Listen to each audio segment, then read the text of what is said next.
All set. Perfect. All right. So thank you all for being here today. We are excited to hear from two great speakers today. Our first one is Dr. Juhee Lee, who is currently a clinical biochemical fellow at Boston Children, where she also did her genetics training. And prior to that, she did pediatric residency in NYC Health Hospitals. She also holds a master's degree in genetics, human genetics diseases, and we're excited to hear from her today. Juhee, you can share your slides. Okay, let me just pull this up.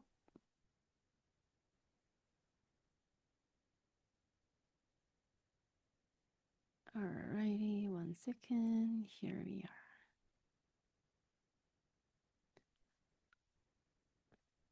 are. Alrighty. Okay, everybody can see my presentation and see my pointers? Yes. Around MLD? Alrighty, it's a good start. Hi, everybody. Nice to meet you all over this Zoom. And I'm really excited and happy to present this article about MLD in newborn screening.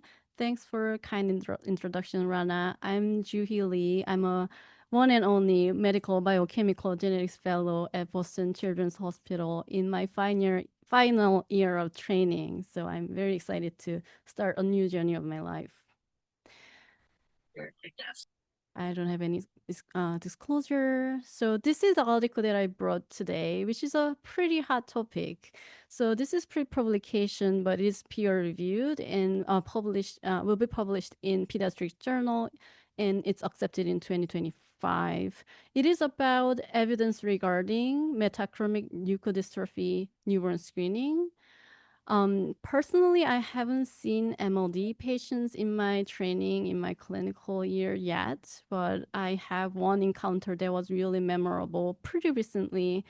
I was on call, obviously, as always, and I just got a panic phone call from a family where their child is diagnosed with MLD pretty recently, and she has really bad behavioral disruption, and now she's having bowel incontinence, and she was told that she doesn't have any treatment for it, and there's gonna be further worsening of these symptoms on the road. And it was really heartbreaking to hear that over the phone, and they were asking for second opinion. While I was reading through this, I think this is really exciting development in recent years, that we can pick up these keys early on, because pre-symptomatic treatment is key in this condition. So I'll go through a little bit about this, and I'll talk to you about there is two-tier newborn screening where there is a very low false positive rates, and there is good treatment, so that I will talk a little bit about what treatment is like. And it is coming in our way that, already 8 hospitals in New York City is getting pilot studies. Some regions in Europe is already included in their population-based newborn screenings, and 4 states are already working to get it added in their own programs. So this report is a summary of the key evidence related to MLD newborn screening. I'll share a little bit of overview of the condition and how feasible and accurate of the newborn screening it is. And I'll tell you what can we expect when we pick up these keys pre-symptomatic, and what we need to do for it. At the end of the talk, I hope everybody feel hopeful like me, and also on how important it would be to add MLD in the newborn screening. So like I said, I'll go through the summary of the newborn screening and what is MLD. And then I'll show you some pilot studies that have been done in Europe, and I'll show you what treatment is like, and I'll end with summary. So introduction.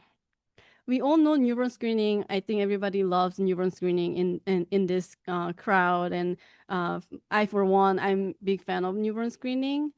We are really all familiar with the concept that is called RUSP, Recommended Uniform Screening Panel. It is a list of conditions that is recommending to each state to consider including those conditions in their own newborn screening program.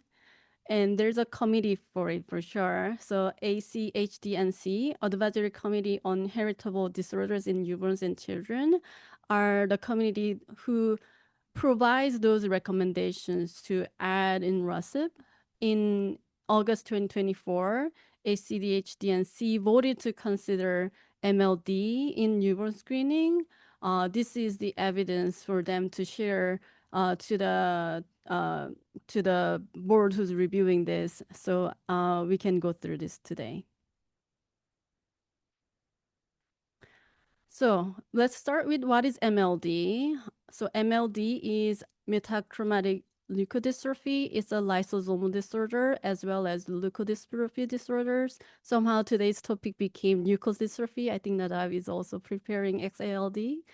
It's an autosomal recessive condition, which biallelic variants in ARSA gene causes the deficiency in isosulfatase A enzyme. Isosulfatase A enzyme is right here over here, where it breaks down the sulfatide to galactosylceramide. So if it is deficient, of course, you have accumulation of the sulfatide. So what's going on when you have accumulation of the sulfatide? It's usually playing a critical role in myelin integrity and maintenance. So if it is high, the myelin structure cannot be maintained. As you can see over here, your dendrocyte is dying and it will go through apoptosis and sulfatide will be released into the extracellular matrix and it will mount the inflammatory response with the microglia and macrophages so that they will have more damage due to inflammatory response. It is pretty rare though. It's ranging about 0.16 per 100,000 in Japan or 1.85 per 100,000 in Portugal. But we believe that is around 1 in 100,000 overall. So it's pretty rare. But I couldn't really feel this number really well. But so I checked the statistics website and it says that we have 3.5 million libraries a year in United States in 2023. So it means that you will have around 35 babies a year with this condition. I'm no neurologist and or nor radiologist, but I'll show you briefly how it can be seen in brain MRI. So left hand side is the normal brain MRI. Water is white here over here, and then the dark area over here is the white matters. And as you can see on the right hand side, the dark area on the normal brain MRI became brighter. So you have hyperintensity in T2 weighted images in brain MRI because myelin structure is damaged and there's an inflammation going on with edematous with water pooling. So this is a classic MLD brain MRI with butterfly pattern where parietal area and occipital area here is undergoing neurodegeneration. There are three big classifications in MLD. The first one is the most common one, late infantile. That is about 40 to 80% of the whole MLD diagnosis. Usually symptom onset is less than 30 months of age and median being around 17 months old. So probably by that time the baby would start walking a little bit and then became a little clumsier, and then you have hypotonia, and then those motor regress further down the road. And in the later stage, you'd have spasticities and spasms and disarray posturing. Eventually, usual death occur by 5 years of age, and from the symptom onset to diagnosis usually takes about a year for this. In the juvenile is moderate severity in MLD, and it's further down broken down into early juvenile and late juvenile. Juvenile is usually 30 months to 16 years of age, but early juvenile is less than 7 years old, and late juvenile is older than 7 years old. They usually present with the fine motor compared to late infantile. They'll usually have gross motor deficiencies.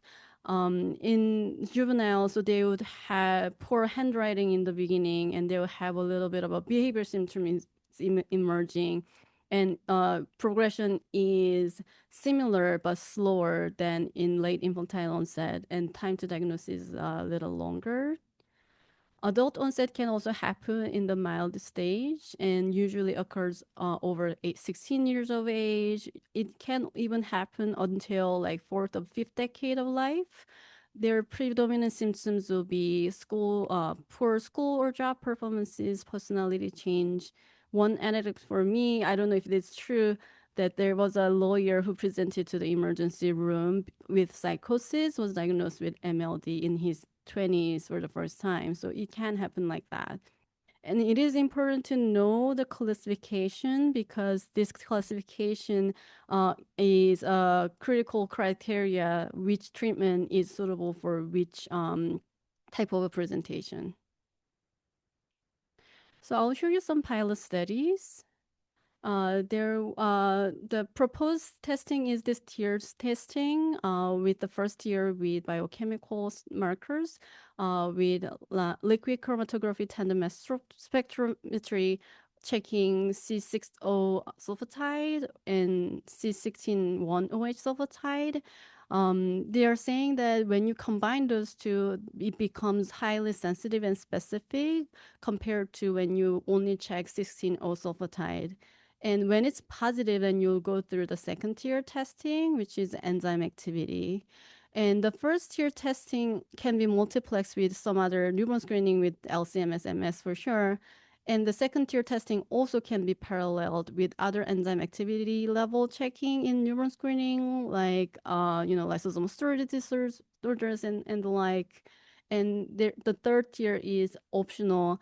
It can be done with ARSA gene sequencing so that the prognostic prediction can be sooner to their families. Of course, in any biomarkers, you can have secondary disorders with the similar biochemical signatures. Those two phenocopy disorders are this one, multiple sulfatase deficiency, and second one is prosaparosin deficiency.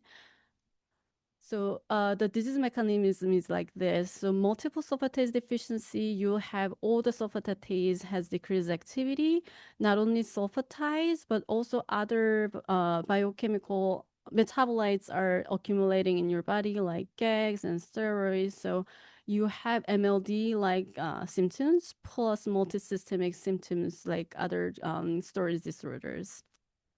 So since all the sulfatase is deficient, your real sulfatase A will be deficient, as well as sulfatide increase in your blood so that it will be checked as MLD.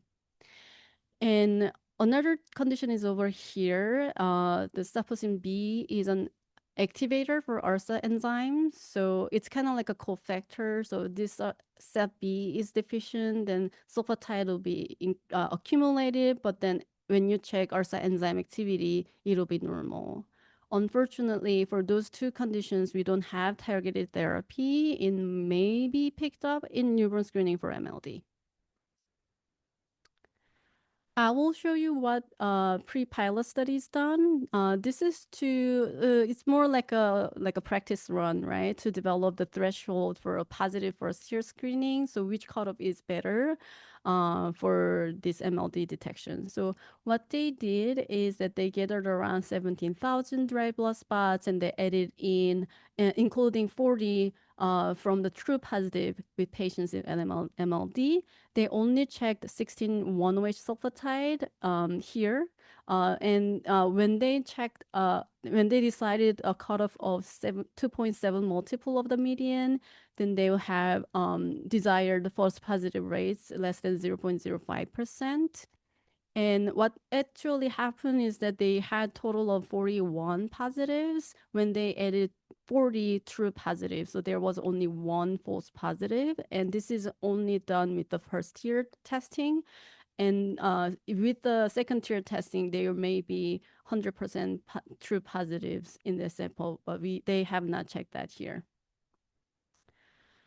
I'll show you another pilot study that was done in Germany. What happened around 2020 is that the European Medical Agency, the FDA equivalent in Europe, approved the gene therapy for MLD. So people are considering about how we can do newborn screening for MLD because pre-symptomatic detection is the key. In Germany, what they did is that they checked 16-O sulfatide and 16-1-OH sulfatide, and then it was OR. So they had higher first year positive rates, 0.35, around 4,000 samples when they had 100,000 or so samples in their run.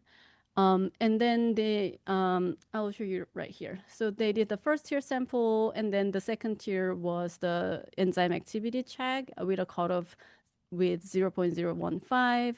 And then the third tier, they did gene sequencing, including ERSA with other genes that is associated with the other phenocopy conditions that I talked to you about. And what they have found is that they only, out of this almost 4,000 samples with first tier positive, second tier positive was only three. And all three of them have confirmed the diagnosis of MLD with ERSA sequencing. And two of them turned out to be early onset, so they received gene therapy. And one was late onset. They're still monitoring right now. And I'll talk to you a little bit about at the end how these two early onset patients are doing right now. After the Germany around 2023 to 2025, Italy also did pilot study in this beautiful region, Tuscany region. And they did a little bit interesting thing on their own that they checked for sulfatides, and their first positive rate was a little bit lower than Germany. But and then they did also enzyme activity, and it was less than 20 of the data controls rather than a cutoff, the absolute cutoff. And their second tier false positive rate was higher, around 6. And since they are checking multiple biomarkers, and then in their protocol, there were repeats if it is high. So they had some insufficient samples for second test. And their protocol was to, if it is positive for second tier, let's repeat again the whole newborn screening. And all of these second tier positive patients were normal in repeat. So they did not find any cases of MLD in this pilot study, but you can also see that they haven't had enough samples to detect because it's 1 in 100,000. You might have to run at least 100,000 samples to pick one. So I'll talk to you a little bit about treatment, which is really exciting. Uh, to talk about treatment, you need to know who to treat and when to treat. So who to treat is important because you want to treat somebody just before the symptom onset in a pre-symptomatic stage.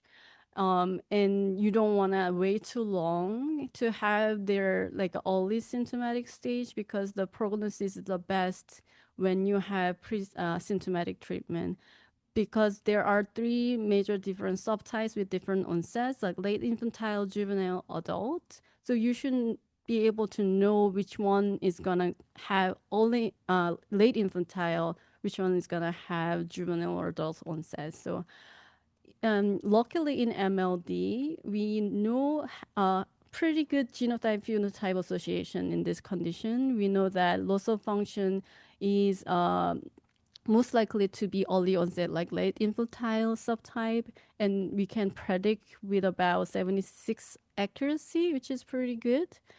And residual enzyme activity actually even better that you'd have if it is less than 2, it's gonna be in late infantile. And if it is mild, most likely adulthood onset. Moreover, the age of symptom onset is very strongly associated with rate of the progression as well. So when your symptom starts less than 30 months of age, and you'd have late infantile, which progression is quicker than the rest of the two subgroups. So the treatment is called like this, which I'm not gonna attempt to pronounce, this is Arzacel. It's approved in FDA in 2024. So United States is also looking into newborn screening for that reason.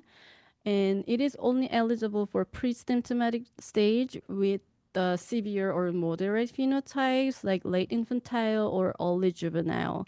So pre-symptomatic late infantile, pre-symptomatic early juvenile, early symptomatic early juveniles are eligible for gene therapy, and hematopoietic stem cell therapy is eligible for early symptomatic late or adult onset subgroups. It's because hematopoietic stem cell transplantation is shown to be not effective in late infantile conditions.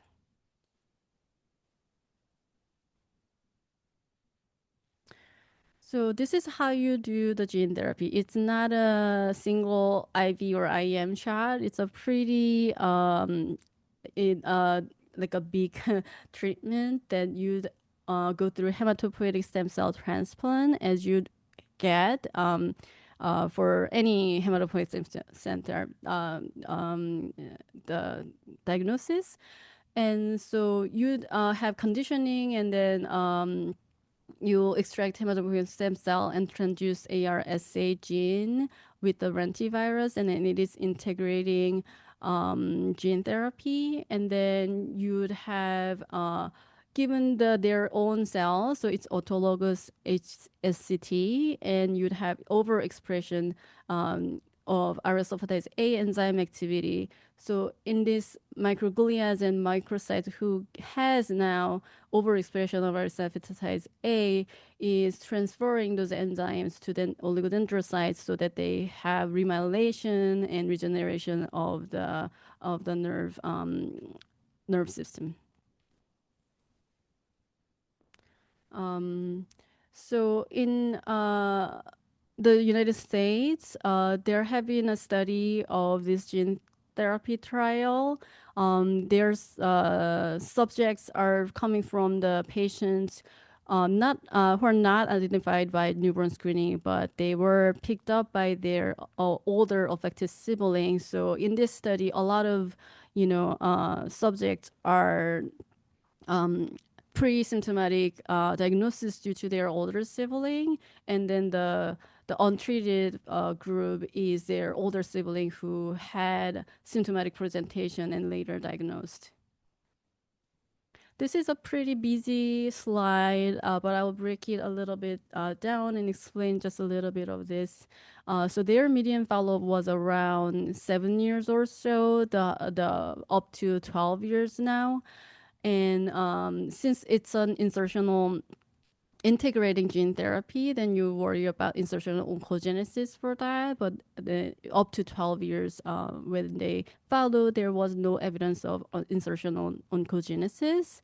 There have been 3 deaths occurred, unfortunately, but all of them considered not to be related to Arzacel. I will just show you in the left column of this table. And this is for severe motor impairment free survival. And each rows are depending on the severity of the condition. The first one is late infantile, early juvenile, and early symptomatic early juvenile who are eligible for gene therapy. So as you can see here, the blue is untreated and the survival rate is pretty poor, as you know by the natural history study that death occurs before 5. And comparing to the treated groups that they have 100% severe motor impairment free survival. Over here for pre-symptomatic early juvenile, as you would see in natural history study, untreated group has 0 survival rate by 10 or 11. But then the treatment group has higher survival in pre-symptomatic as well.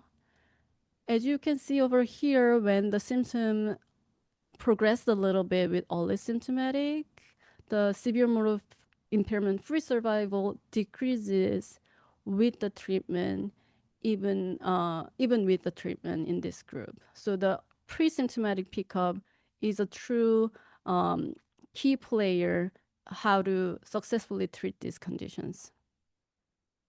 So what happened in the real life is like this. So this is a baby girl who was born in England, and there was a newsletter in Guardian, so she can show her face here. So she was diagnosed with MLD, pre-symptomatic, and she received this revolutionary, the world's most expensive drug ever. And what happened is that in England there is HS who has the health system for, and they shook a hand with the pharmacy to offer this miraculous but very expensive drug to this little girl, and they got an agreement at around like $4 million for that drug. And she's walking, running. She's a total personality and chatterbox, says her mother. So I think this was a pretty good, remarkable achievement for that. So for like I said, for the two patients who they picked up in Germany, they also received gene therapy at 12 months of age, and they have developed some complication down the road, like with the transplant, like mucositis, catheter-associated thrombosis, but the final follow-up was at 18 months of age. They were developing just fine, age appropriately. Probably they're now walking and says a few words now. This is not part of the article, but I just wanted to share your thoughts too. This is Wilson-Jergner principle. We all know that it is a criteria, very classic criteria that is formulated for population-based screening. In my personal opinion, I think MLD fits almost all the bills in here. So the condition is an important health problem. This condition has accepted treatment, and has a recognizable latent or early symptom stage, and also suitable for test or examination. We don't need urine sample on top of the newborn screening. We don't need anything else. This was just done with parallel with other newborn screening. And thus, it is also should be acceptable to the population because there's no extra steps you need to do. And we all know the natural history very well. And there is an agreed policy when to treat, whom to treat.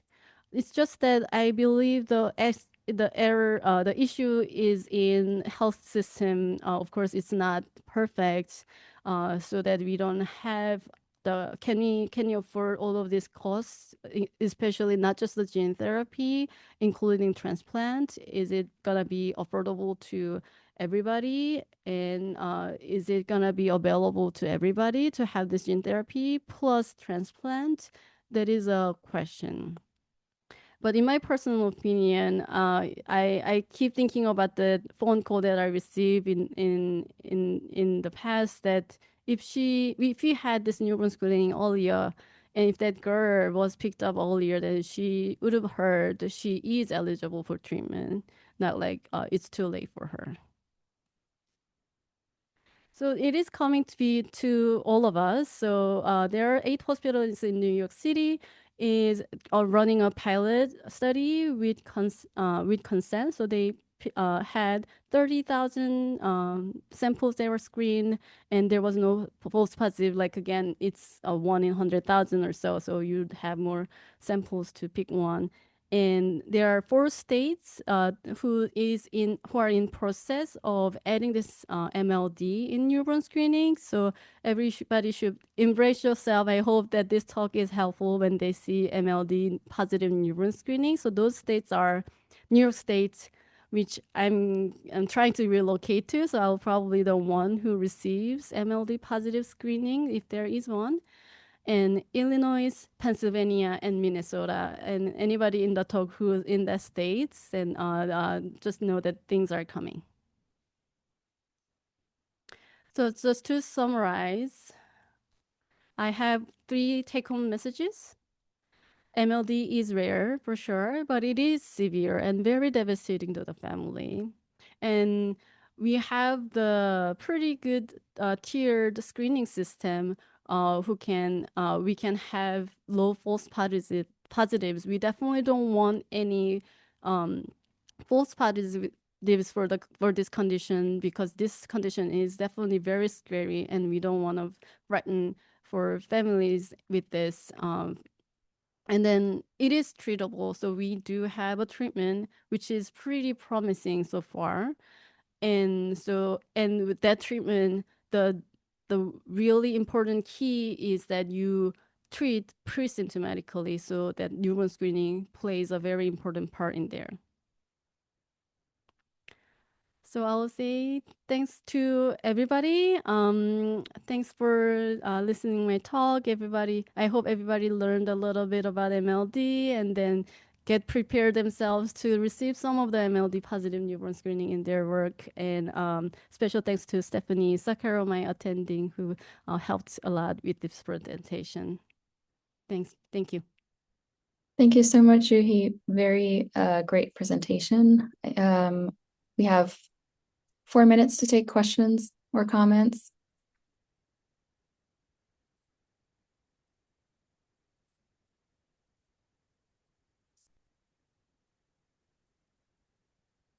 All right, if we don't I do hear. have a question.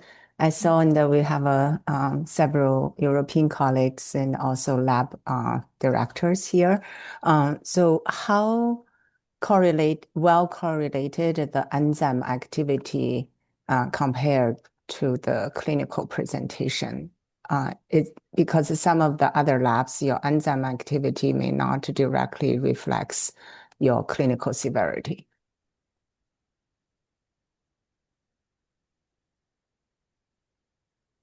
Any comments? Any comments for everybody? I'm not a lab director, so but in my reading, it said it's very well correlated and it has also like a cutoff for each condition. So that's what I assume. Anybody who's involved in the lab who can answer better for me.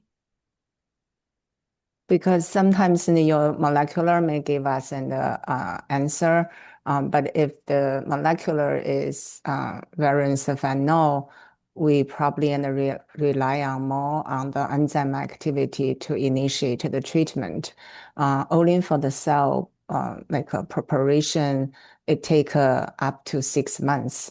So it will be have a data to verify that correlation is really well. Yeah, I agree. Yeah. Okay, that's an open question. We can still learning. All right, wonderful. Now we move to our next speaker, Dr. Nadav Weinstock. He's currently a clinical biochemical genetics fellow at Johns Hopkins, where he also did his combined residency in pediatric and medical genetics.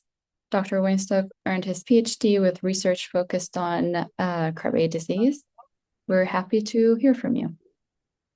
Thank you so much. Very convenient that Juhee just gave the talk on leukodystrophy, so we'll have a little leukodystrophy day. During this biochem fellowship and a little bit during residency, I've had some time to do research.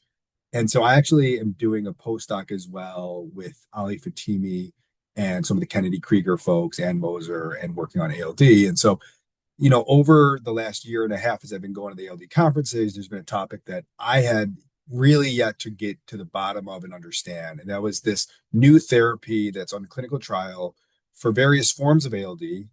Which of course there are, unique difficulties with ALD and unique presentations. And so I wanted to use this as an opportunity to teach myself a little bit. So I'm really focusing on the mouse model story, the preclinical trials that a pharmaceutical company called Minarex did on leriglitazone. But I really also wanted to talk about where we stand with the clinical trials. And because there's sort of a lot of things to talk about, I'll probably go kind of quick and was just hoping to have a discussion to the best that we can in this format. So I don't have any disclosures. I don't work with Minarex. I don't have any involvement with the clinical trials, and my opinions are not those of Johns Hopkins or Kennedy Krieger.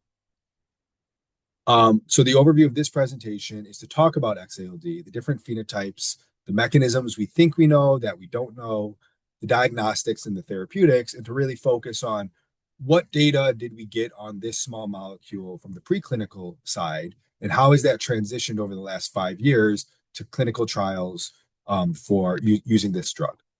So starting with what is XALD, what is adrenoleukodystrophy? So of course there's the leukodystrophy component, which we'll talk about, but there's a number of phenotypes here that have nothing to do with leukodystrophy. So this is actually the most common leukodystrophy just in terms of numbers, but that's when you count all of the phenotypes. And this is caused by hemizygous variants because it's X-linked. And I say hemizygous because it typically presents in males, though I will say that females certainly have a phenotype that is, previously was probably less well appreciated, but now, is classically appreciated. And that has a spectrum of disease like many X-linked disorders. But it's caused by, monoallelic pathogenic variants in the X chromosome ABCD and in the gene on the X chromosome ABCD1. This is a hemitransporter. So this is a transporter that conjugates with itself to form a protein called ALD protein, which is a peroxisomal transporter that allows beta oxidation of very long-chain fatty acids. So again, physiologically, these fatty acids exist on multiple substrates. So for example, sulfatide has multiple species that are over 22 carbons. Once it goes through ARSA in the lysosome, that fatty acid then if it's 22 or above, goes to the peroxisome where it gets beta oxidized. And actually, it's interesting how this discovery was made. The story goes that I believe it was in Dr. Suzuki's lab back in this 1976 paper that somebody was doing cholesterol esters from tissues of a cerebral ALD case, and they left it on overnight, a postdoc or a tech or something. And then lo and behold, they found this this profile here where all of a sudden the fatty acid species of 22 and above were not visible in controls, but extremely high over here in the ALD specimen. And, this is on newborn screening. And specifically, while, the lab that we send often as clinicians is the GCMS, very long chain fatty acid profile, which is not physiologic in the sense of these are, esterified fatty acids removed from their substrate. The newborn screen is a specific fatty acid called C26 saturated lysophosphatidylcholine, or C26LPC. And that is the diagnostic biomarker in the blood on blood spots for ALD. So the clinical phenotypes most relevant is childhood cerebral ALD, or cerebral ALD, I should say. And that is really what the newborn screen is designed to catch. But not everybody with pathogenic variant, or even the same pathogenic variant in ABCD1, will manifest this disease. So you can see on the pictures here, and this was designed by one of the PIs in the lab, Dr. Mertz, but you can see that the red is disease, specifically neurologic disease, because I'm not showing the adrenal insufficiency. And 40% of boys, these are all individuals on this chart that have an ABCD1 pathogenic variant. So 40% of boys will develop if left untreated, fatal cerebral ALD phenotype shown down here. I mean, that's an image from a case report of an individual from Korea with progressive cerebral ALD, and that's the MRI. It shows this enhancement, this T2 flare enhancement here. This is actually just T2 of this lesion, symmetric. There's also contrast enhancement. We'll talk more about that later, but it rapidly progresses to like a progressive cortical demyelination throughout. It spares some of the U fibers there on histology, and macrophages come in, which are full of myelin. These are all the pictures you're seeing on the bottom. But 40% of boys will develop the fatal cerebral ALD. Then the 60%, the remaining of those, all of them will eventually develop an AMN phenotype, adrenomyeloneuropathy, which is important for this talk and we'll talk about later. However, 1/3 of those remaining individuals will actually develop cerebral ALD in adulthood, which is also fatal if left untreated. Conversely, female, probably dependent on X-linked skewing and X-linked inactivation, half of them will have no disease and half of them will have some version of adrenomyeloneuropathy, though it may not look clinically identical to males. But on the extreme end, you can have a very similar phenotype. So again, to summarize, there's two forms of cerebral ALD, the childhood and adult form. Then there's also adrenomyeloneuropathy. And then on top of that, in parallel, there's adrenal insufficiency, which is only present in men and boys. I will also say that I think one of the reasons that made this condition very hard for me and was really frustrating is that the same pathogenic variant in the same family or kindred can present differently. So of course you could have two boys, two SIBs with different phenotypes. One develops cerebral ALD and one to develop AMN later in life. So, somewhat challenging, of course. And so here you can see an individual with AMN on the bottom. And that's an MRI up there with either the enhancements or the contrast enhancement on the right showing cerebral ALD. Okay, so what is the treatment? Well, you also are probably aware that there is a lentiviral gene therapy for this condition as well. However, the primary therapy for individuals is allogenic bone marrow transplant, HSCT. So the idea here, similar to, I guess, MLD, although we don't worry about the age specificity, is we screen boys to have positive lyso-PC. Those are then followed up with confirmatory molecular testing. For individuals that have confirmatory testing, they will get regular, yearly or more frequent in the beginning, serial MRIs with contrast. If any lesion develops with contrast enhancement, it's very important to get bone marrow transplant as early as possible. And if they're not eligible for that, they can get this ex vivo lentiviral gene therapy instead. And again, the reason why that's not an equivalent therapy and it's instead reserved for those that do not have transplants available is because there is an association at present with the current construct and oncogenesis. Of course, adrenal insufficiency should not be overlooked as well, as that is another cause of death. And so it's essential to evaluate for adrenal insufficiency and steroids.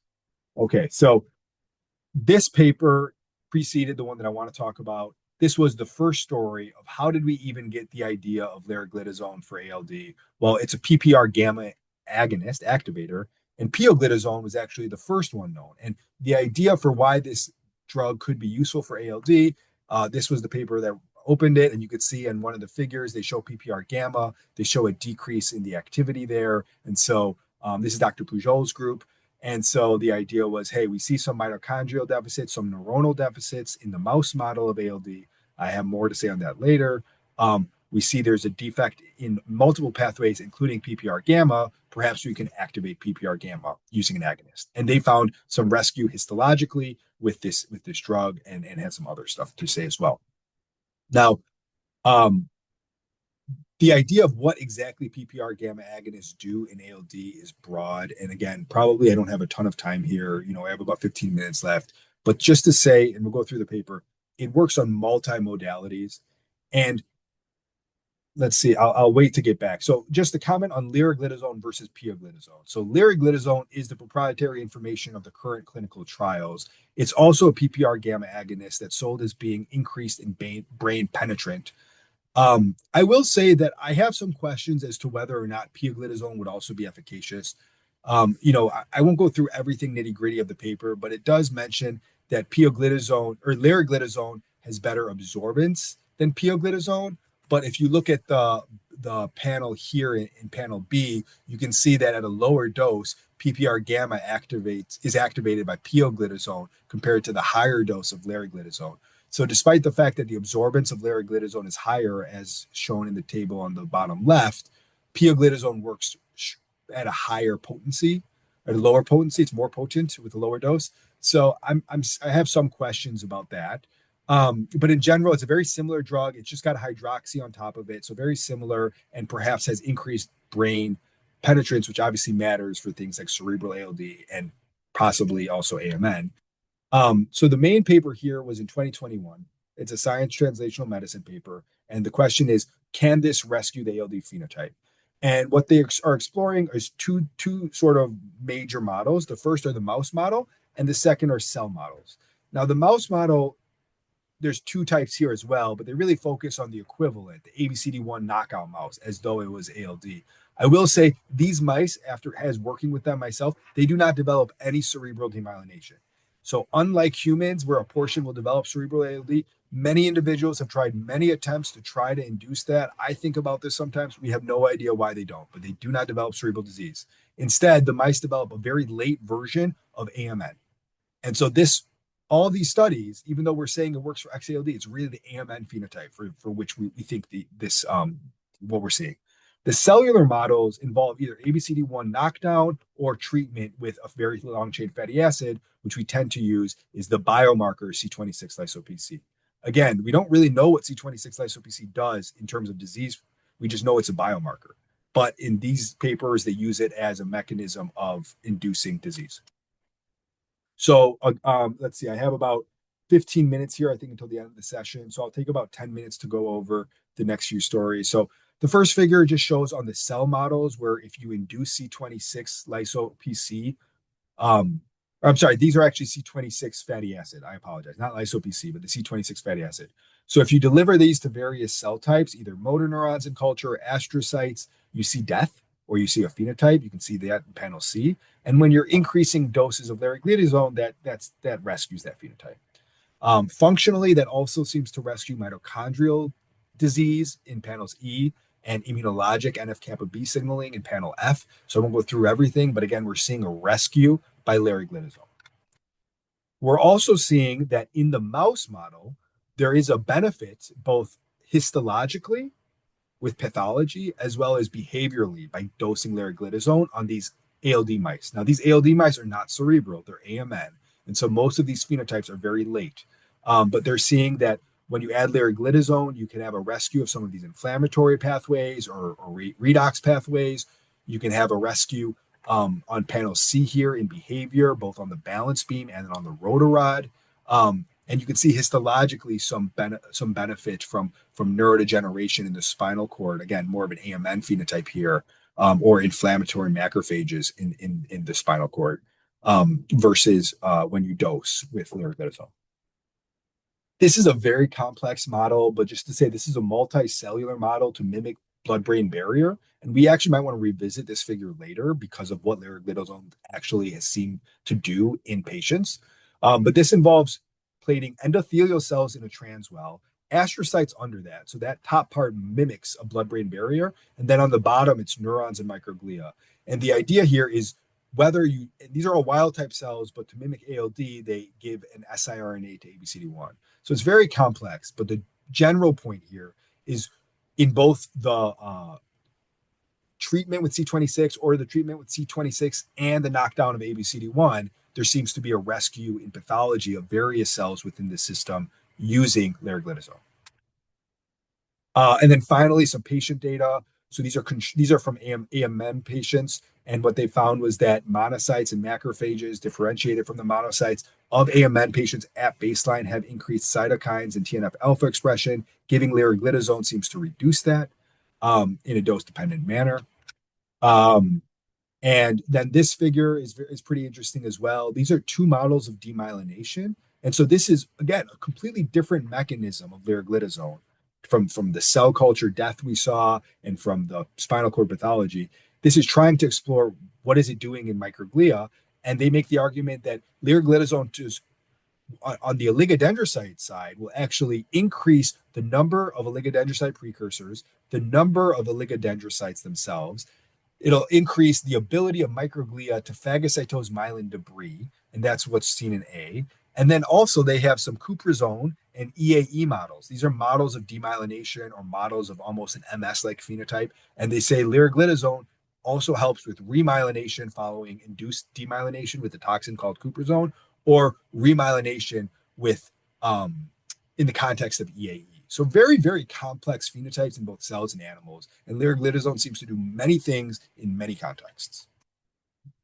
And then the final figure here is human safety data, just to say there was no adverse effects on some human controls in this study. They checked from some cytokines, they found some reductions, and overall it was well tolerated. So that led to the clinical trials. And I'll just summarize again. This was the main paper that I wanted to discuss. The strengths, I mean, what a tour de force. They did so many things, so many really complex cell cultures, complex animal models, years of animal treating in animal models, really neat stuff. The limitations, I think, some of it is outside of the control of the authors, but, the animal and cell models here do not equal human disease. They do not equal cerebral ALD. They probably mimic AMN. There are some, obviously, attempts to mimic cerebral ALD, but it's a very complex phenotype in human that we don't understand, that we're trying to model in these various methods. And so it's hard to know exactly what it's doing. We don't really understand ALD. We don't understand why do some develop cerebral ALD? Why do you develop AMN? What is AMN? What is cerebral ALD? There's a lot of unknown. And so then when we're trying to understand how to intervene with this drug, I think it makes it hard. Clearly, there's a lot of possible benefits of leriglitazone on this pathway, included all of these bullet points here. But I think as I'm trying to connect everything and unify our mechanism here, I have a tough time understanding what actually this drug is doing. Okay, that said, the reason why it's so fascinating is because it's doing something. And I'm going to really emphasize that in the last few minutes here. So the first clinical trial for leriglitazone was for AMN, and that was called the ADVANCE trial. This one is completed. This was a phase 2/3 randomized, double-blind, placebo-controlled clinical study. but there is I said it's completed. The initial study was completed. There's now an open label extension that's still ongoing. And now this was designed to assess the efficacy and safety of leriglitazone in male patients with ALD, but really it was meant for AMN. So this was an AMN study. And I will mention a little bit more, but it did not meet its primary endpoints and instead revealed, hey, some of these AMN patients, these adult patients, did not go on to develop cerebral disease. And so now the ongoing studies here, Nexus and Calyx, and I'll mention how we got there, are really exploring, does this drug prevent progression of cerebral demyelination in ALD? Which again, I will say is, I think was hinted at by those preclinical studies. But if you just think about what all the data I just showed you, how it rescues AMN pathology in the spinal cord of a 2-year-old mouse, like that doesn't really explain. I think these are a little bit unexpected findings. And so it's fascinating. I'm glad that we were able to figure this out, but clearly there's some unknowns still. So that first study, the advanced study, did not meet its primary endpoints. So this was for AMN. It was 77 treated leriglitazone patients with 39 placebo groups. The primary endpoints were 6-minute walk test or weight-adjusted 6-minute walk test. Neither of those primary endpoints were met. However, if you jump all the way to the bottom, you can see that on cerebral progression, they started by calculating the LESS score, which is MRI findings for ALD, and is one of our scores about who qualifies for a transplant. And they found a statistically significant improvement in individuals treated versus untreated and their progression of the LESS score, or how bad their MRI looks. And then when they did post-hoc analysis, unblinded, they were able to find that the cerebral lesion progression and just really the frank conversion to cerebral ALD was significantly reduced with this drug. So obviously very interesting. And this prompted non-minorics,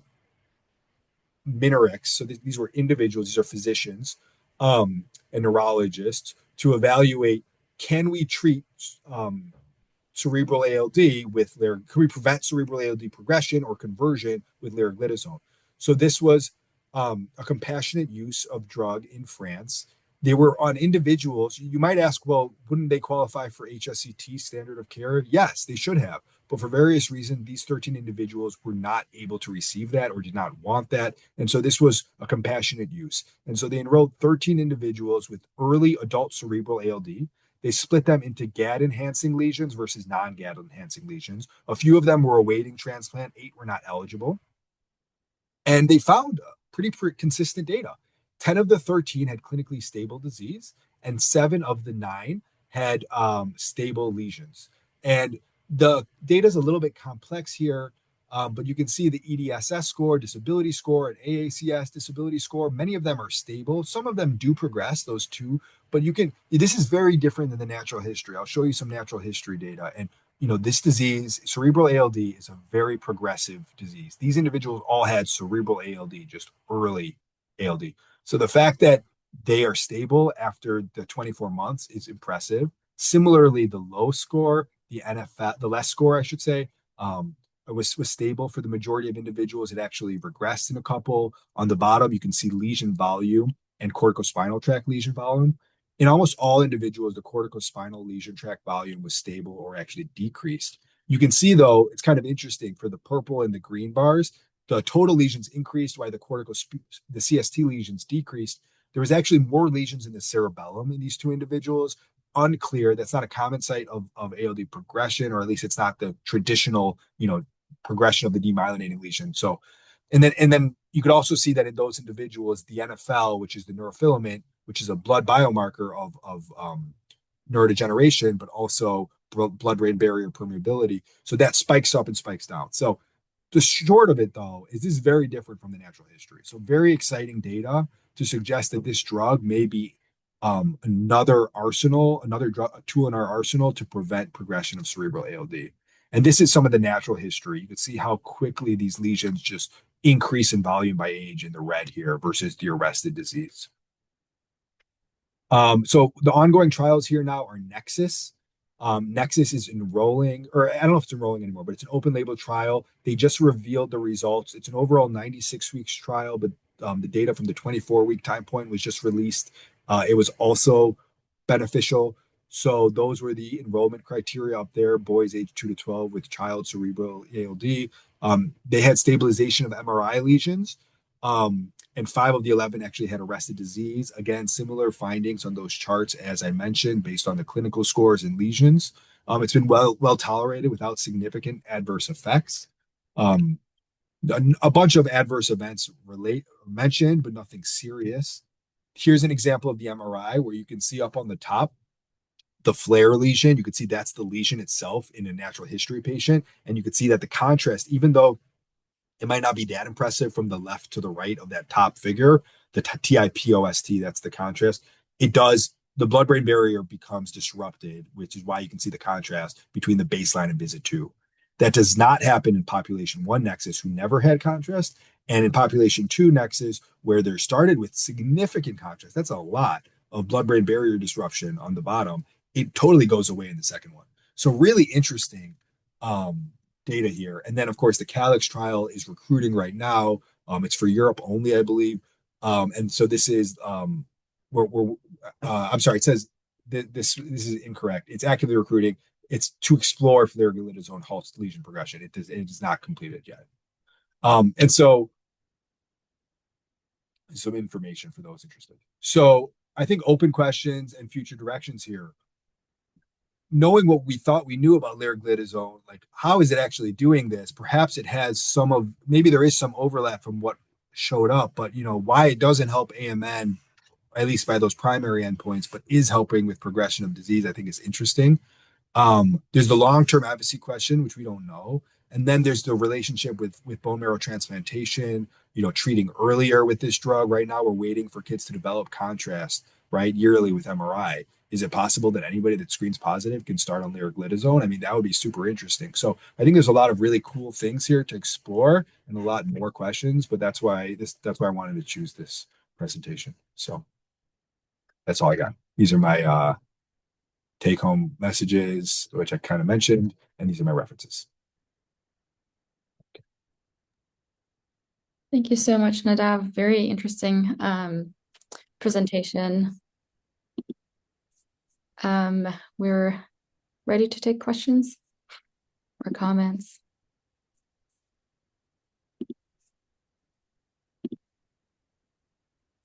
I have a question in terms that this drug, at the end, you said that could be a combination therapy, not a substitute of HSTC, that this seems more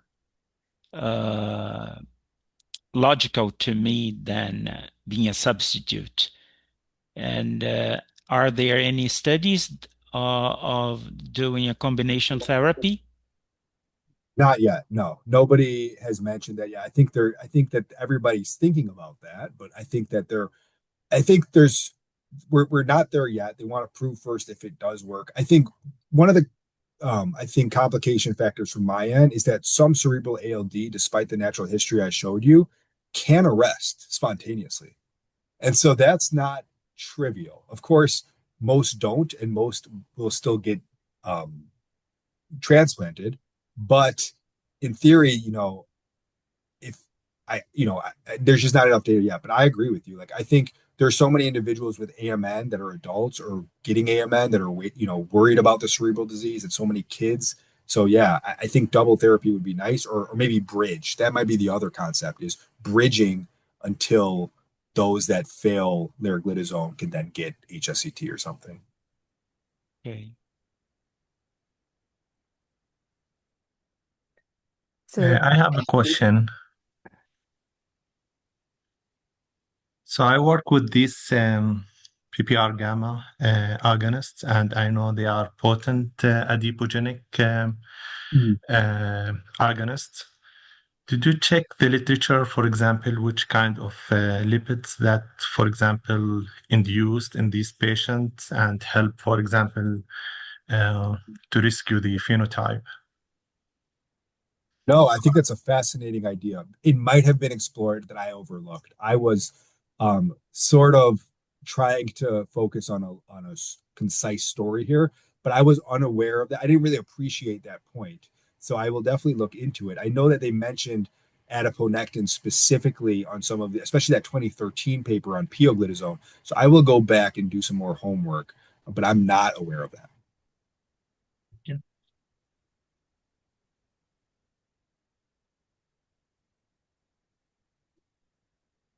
So from the same company and using the same medicine treating patients with Friedreich ataxia, based on the expected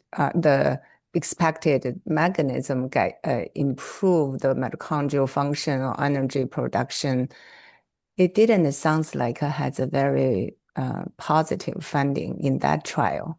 In 70s, and a lot of patients and also develop a peripheral edema as a side effect. Did they mention on the ALD trial about the side effect? Yeah, they said there were a number of adverse events. I know edema was one of them. So I don't know the exact amount, but the number of adverse events was not nothing. I think it was like 87 over the 2 years in 13 patients or 50 patients, maybe. I'm sorry. But so there were no serious adverse effects, but I think edema fell into the adverse. So I think that it is something that they've seen.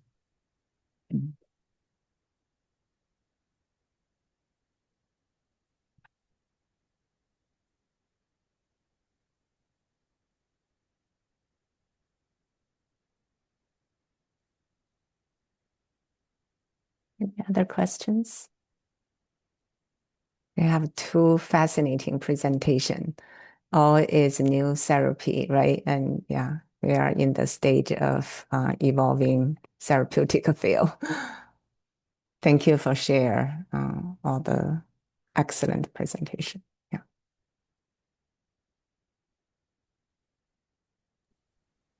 All right, thank you everyone for joining. Our next session would be, Christy just posted it, February 6th.